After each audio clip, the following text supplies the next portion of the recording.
Hello everyone, Steve here, back again with another baseball video.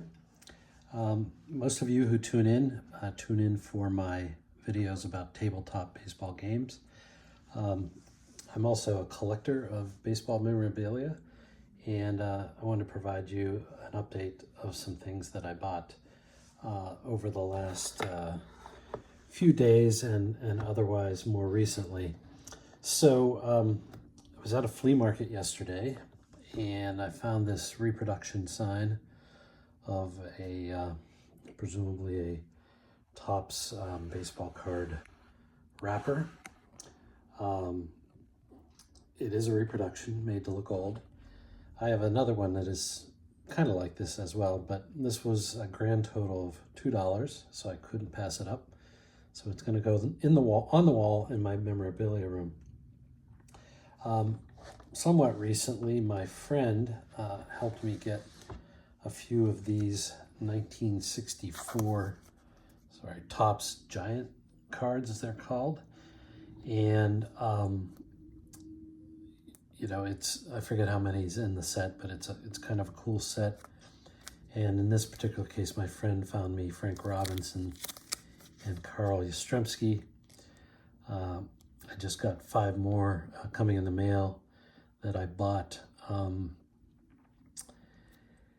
of a Facebook group. And what's cool about these, besides the pictures and so on, is that the back of each card has a little story on it. In this case, it's talking about Frank Robinson being the 1961 NL MVP. So this is pretty cool. What I may do at some point is put together a team for tabletop baseball for one of the vintage games, consisting entirely of these players, and then maybe matching the American League against the National League and see what happens. But those are cool. Yesterday, like I said, I went to a flea market. I did get something else. Bear with me here. I did get something else at the flea market, which I'm hoping I can incorporate into my tabletop baseball somehow. But they're these little holders. I think they came from like 1989 or something. But they were two-sided. And so here you have Lou Whitaker's rookie card, and then a more recent card as well. So these are kind of cool. One of them was Robin Yount. Here was Mitch Williams. The Wild Thing, I guess. I don't know. So, I'm wondering maybe I could pop out the holder out of the front of these cards and use these stands for something else. But apologize for the camera work here. But that was kind of a cool little find. I'll find something useful to do with that. So I went to a baseball card show today in Silver Spring, Maryland, and my wife wished me luck in terms of finding things, and I told her, well, actually hope I don't find things. I've got a lot of things already. And so I started off good. I got this Willie Stargell. I think it's a Fleer card, if I'm not mistaken. Yeah, from the so-called junk wax era, I guess I would say. This is probably issued in 1992, since the last stats that you see, I'm sorry, 1982, since the last stats shown there are 1981. And it looks like Stargell's career was already pretty well declined by 81. In any event, for $1, I got this, and at some point I'll put together probably a little binder of cards dedicated solely to Willie Stargell, or at least the modern Willie Stargell cards, as I have his vintage cards elsewhere in my collection. So that was how I started, and if I had gone home, that would have been fine, but I ended up buying more. One thing I bought was this Killebrew card. Killebrew sends one into orbit, and I'm kind of on an unofficial Killebrew search because Killebrew is one of many Major League Baseball players with whom I share a birthday. Obviously not the same year, but the same month and date.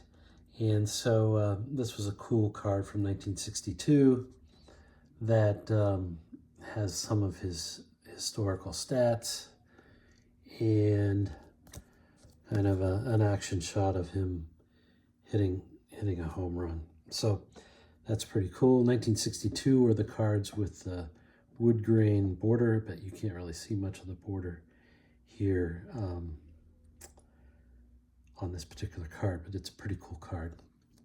Not too expensive. I also collect, I don't collect full seasons in the 60s, but I do collect the league leader cards and the World Series cards, which I think are very cool. And so here we have, again, Harmon Killebrew, who led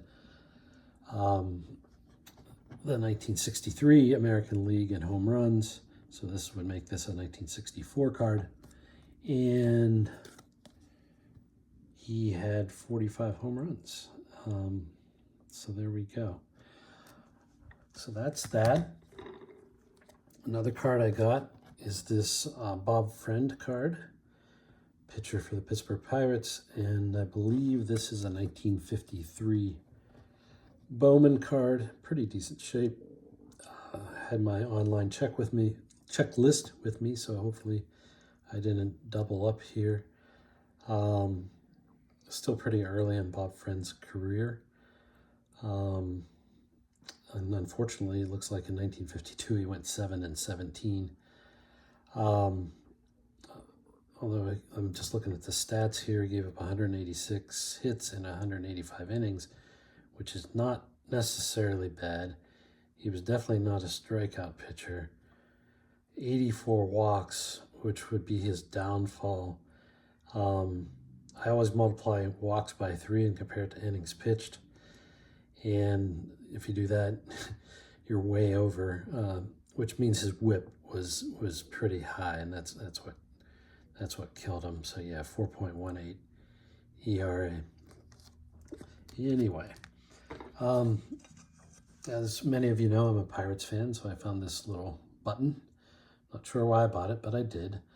The interesting thing is the logo up here, which is from like the 90s, matches none of these years.